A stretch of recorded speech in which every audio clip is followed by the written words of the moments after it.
Hi, well, I'm going to talk about stewed tomatoes. So we made pasta sauce, marinara. I made chili with the tomatoes. I canned the tomatoes, and it's like, I still have a few tomatoes that I want to do something with, but we're just kind of tired of eating them, and they don't look that good to eat, so I thought stewed tomatoes.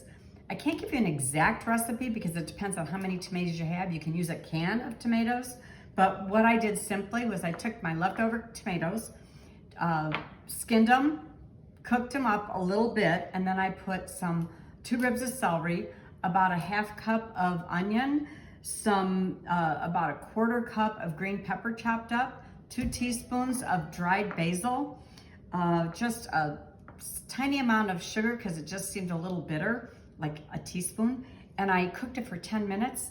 Everything is so tasty, and I'm gonna serve it as a side dish. So think about stewed tomatoes when you're looking for what to do with your tomatoes.